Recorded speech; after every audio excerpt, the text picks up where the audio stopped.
When a racist caller tried to humiliate a black family on Steve Harvey's show, Steve's response became legendary and changed hearts across America. What happened next proved that sometimes the most powerful weapon against hate is dignified truth, spoken with unwavering courage. It was March 2020, and the Johnson family from Atlanta had called into Steve Harvey's morning radio show seeking advice about their teenage son Marcus, who was struggling with confidence issues at his predominantly white private school. What started as a typical family counseling segment quickly became one of the most powerful moments in radio history. The Johnson family consisted of Dr. Michael Johnson, a successful cardiologist, his wife Lisa, a high school principal, and their 16-year-old son Marcus.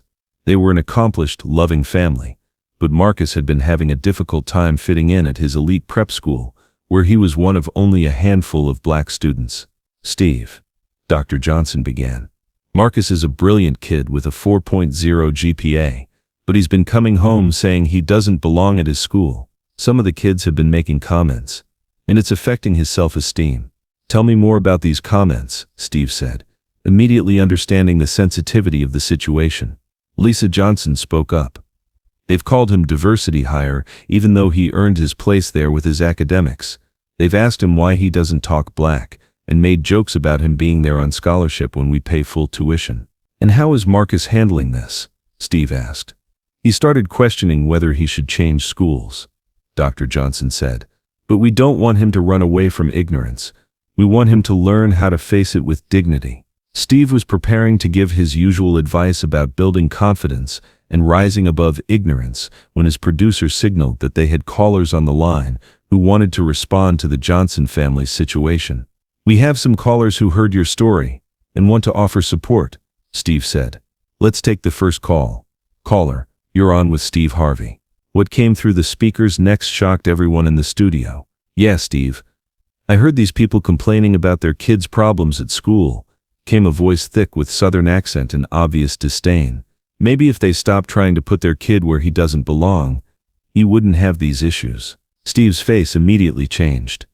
"Excuse me, caller. What's your name?" "This is Bill from Mississippi, and I'm just saying what everyone's thinking. These people are trying to force their way into spaces that weren't meant for them, and then they wonder why there's friction." The studio went silent. Steve's producer was frantically signaling to cut the call, but Steve held up his hand. "Bill from Mississippi," Steve said, his voice calm but steely. "Are you saying that a black child with a 4.0 GPA doesn't belong in a good school?" "I'm saying there are plenty of good schools for their kind. They don't need to be pushing into schools where they're clearly not welcome." Lisa Johnson gasped audibly. Dr. Johnson was silent, but you could hear his heavy breathing through the phone. Steve stood up in the studio, even though it was radio and no one could see him. "Bill, I want to make sure I understand you correctly. Are you saying that Dr. Johnson, who saves lives every day as a cardiologist, and Mrs. Johnson, who educates children as a school principal, are not qualified to choose the best education for their son?" "I'm saying they should stay with their own kind and stop trying to force diversity where it's not wanted." Steve took a deep breath.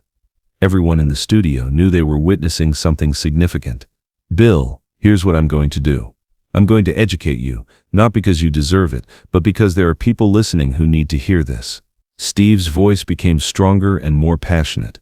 "First, let me tell you about the Johnson family you just disrespected. Dr. Johnson graduated summa cum laude from Morehouse College and finished in the top 5% of his class at Harvard Medical School.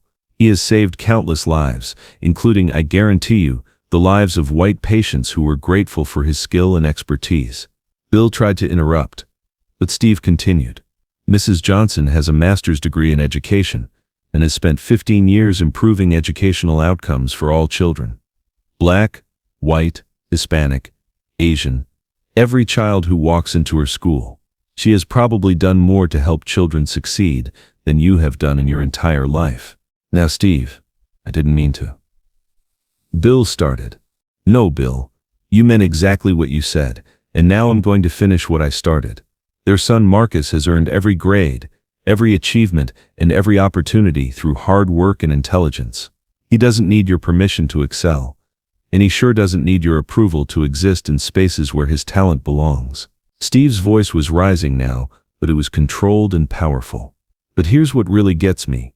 Bill, you called into a radio show to attack a family you've never met, to diminish a child you don't know, and to spread your poison to people who were just trying to get advice about helping their son succeed. I have the right to my opinion, Bill said defensively. You absolutely do, Steve replied. And I have the right to tell you that your opinion is ignorant, harmful, and has no place in decent society. Steve paused for a moment, then continued with even more intensity.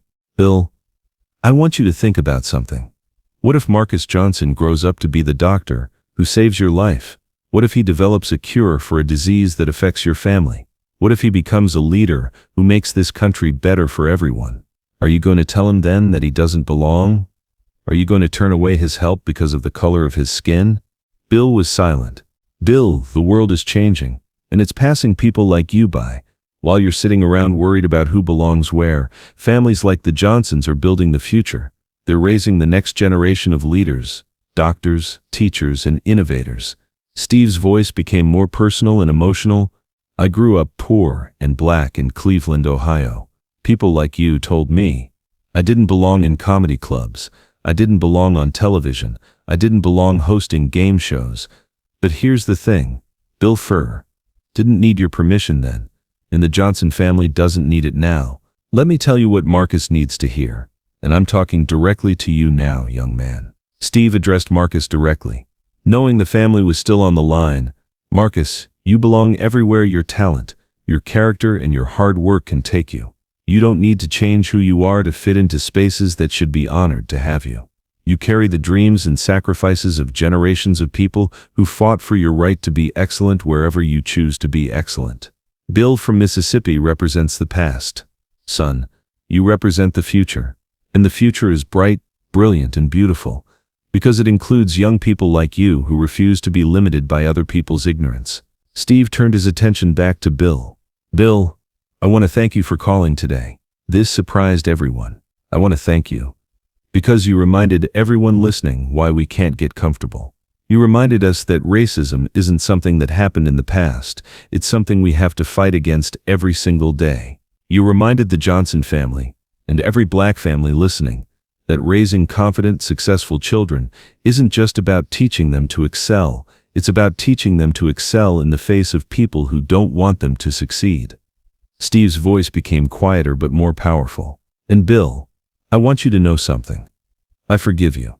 Not because what you said was okay, but because holding on to anger toward ignorant people only hurts me and the people I love. But understand this, Purse. Forgiveness doesn't mean I'm going to be quiet when people like you try to tear down families like the Johnsons. Forgiveness means I'm going to keep fighting ignorance with education, hate with love, and your limitations with our limitless potential. Dr. and Mrs. Johnson, are you still there? We're here, Steve, Dr. Johnson said, his voice thick with emotion. I want you to know that Bill's call, as painful as it was, just proved everything you're teaching Marcus. There are still people in this world who will judge him before they know him, who will try to limit him because of their own limitations.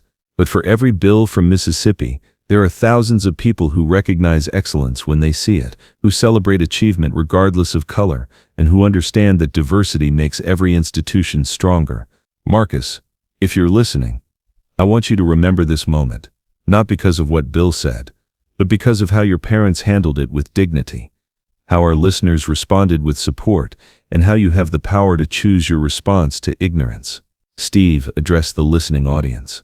To everyone listening who heard Bill's comments and felt sick to their stomach, that's your conscience telling you that hate has no place in your heart. To everyone who heard those comments and felt angry, channel that anger into action. Speak up when you hear ignorance. Support excellence wherever you find it. And to anyone listening who agreed with Bill Taff, I feel sorry for you. You're missing out on the richness, the brilliance, and the beauty that comes from living in a world where everyone has the opportunity to contribute their gifts. After the show, the response was immediate and overwhelming. The radio station received thousands of calls from listeners who wanted to support the Johnson family. A scholarship fund was established for Marcus. Though the family didn't need it financially, they redirected it to help other students facing similar challenges. The audio of Steve's response to Bill went viral, being shared millions of times across social media platforms. It became a teaching tool in schools and diversity training programs across the country.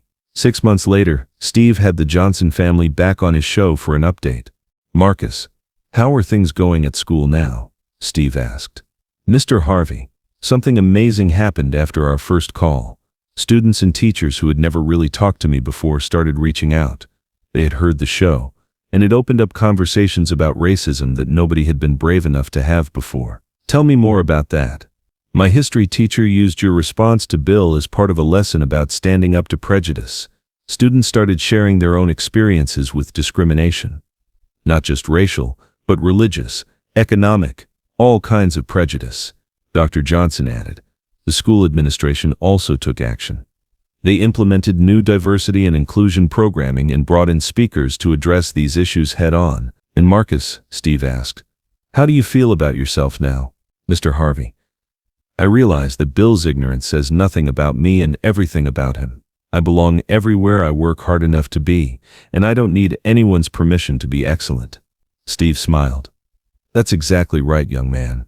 The confrontation with Bill from Mississippi became one of Steve Harvey's most powerful and widely shared moments, demonstrating how to respond to racism with dignity, truth, and unwavering strength. It showed that sometimes the best way to fight hate is not with hate, but with the confident assertion of worth and the refusal to be diminished by others' limitations. Steve kept a transcript of that call on his desk, as a reminder that his platform comes with the responsibility to speak truth to ignorance and to stand up for families like the Johnsons who deserve to pursue their dreams without having to justify their existence. If this powerful moment of standing up to racism and defending human dignity moved you, please subscribe and hit that thumbs up button. Share this video with someone who needs to hear that they belong everywhere their talents can take them. Have you ever had to stand up to prejudice? Let us know in the comments, and don't forget to ring that notification bell for more stories about courage, dignity, and the power of speaking truth to hate.